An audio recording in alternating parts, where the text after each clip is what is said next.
the NAB Show 2026, where broadcast media, entertainment and technology professionals converge right here in Las Vegas. NAB 2026 Las Vegas, and I am here with HVS. The wonderful Dan, how are you? Good, having a great show so far. How about you? Really? Has it been busy? It's been very good. We've had a great turnout. We've met with a lot of our key customers so far, and overall it's been a really positive show. Wow, just the way you like it. Shows like these are so crucial, aren't they? Yes, absolutely. They're very, very important to, making sure we stay in touch with our customer base, know what their current needs are, and how we can make sure that we adapt our business to solve the problems that they have at hand. Yeah. And talking of your business, give me an overview of where you're at within the broadcast media industry. Sure, absolutely. So Heartland Video Systems, I would call, is kind of a Swiss Army knife in the business. We've been in business for about 30 years now, family-owned business, and we basically serve anything that's in the broadcast chain. So anything that can start from an integration perspective, straight sales of equipment, support of equipment, service of equipment, and also just having an understanding of a complete air chain of a broadcast facility at a TV station. Typically call-letter TV stations is what we service, all throughout the United States. We touch most every broadcaster in some way, shape, or form, so we're really proud of that, and it's something that we have our company's pretty much configured to be a heavy engineering-based type team, so about half of our company is engineers, and that's something that's becoming more of a rare piece in the business, right? As we continue to try to figure out the problem of growing engineers and how do you solve the problem of keeping them, engaged and with the company for some time, and then being able to service our customers with that type of expertise and knowledge. We have a pretty good track record of that in-house, of bringing folks in basically that have no broadcast experience and growing them up to speed within, basically a 1 to 5 year period, being top experts overall. So I love that. That's actually really interesting.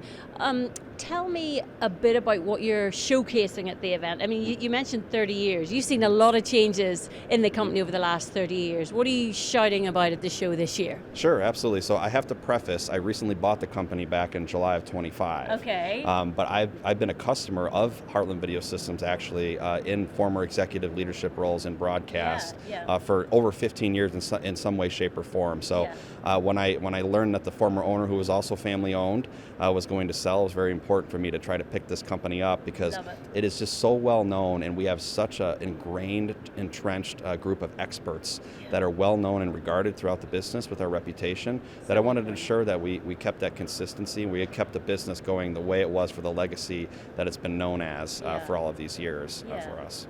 So a lot of really important conversations going on this year. Yes, exactly, We're really focused on trying to help optimize where we can for our customers as we see consolidation really start to potentially ramp up. Obviously we're waiting on a lot of regulatory approvals. 3.0 and ATSC 3.0, we're very well positioned. We're one of the leaders in the space to help get that rolled out across the entire United States. So we're waiting to see where things are going to go there. We're trying to get kind of a pulse for our customer base on what they're thinking about, since there hasn't really been any mandates yet. That's been something that we've been trying to figure out. And okay, what are your needs, and where do you think you're going, and then how do we position ourselves so we can help our customers be successful? So those are a couple of areas that we've been talking to them about. Also, microwave is a big thing. We're the exclusive reseller in the United States for SAF microwave. So that's something that's been a top topic for a lot of our customers as they prepare for potential ATSC 3.0 rollout. You got to make sure you have a good microwave system to get your signals out to your transmitter sites, for those of you that aren't doing a direct IP type link. So that's been another discussion. And then in addition to that, we've been talking about integration services, because we do full integration. Even if a person just wants a cable made at a certain length and different terminations on the end, and we want it shipped to your site, we'll do that.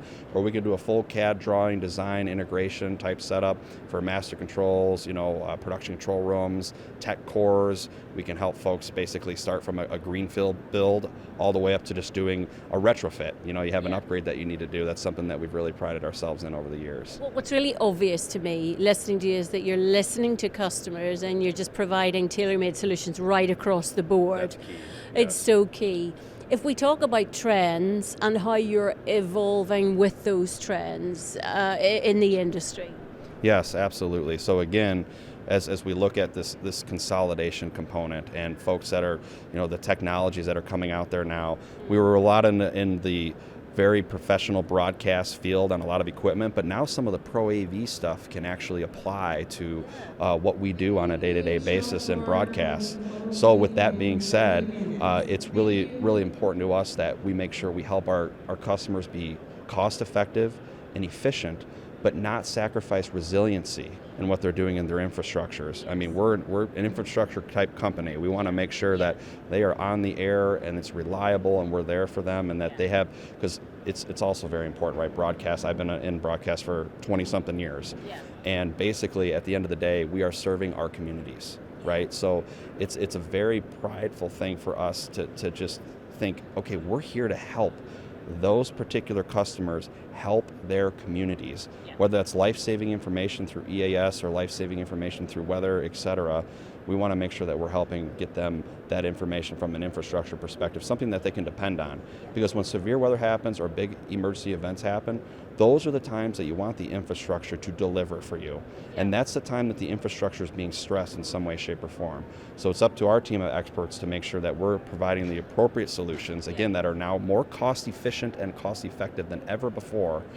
But again, retaining that resiliency and making not sure just that the resiliency, the quality. The quality, the resiliency, exactly, the whole gamut. Yeah. Mm-hmm. Well, look, it sounds like you're doing it in spades. Thank you so much for your time today, and good luck with the rest of the show. Yes, thank you so much. I appreciate the opportunity.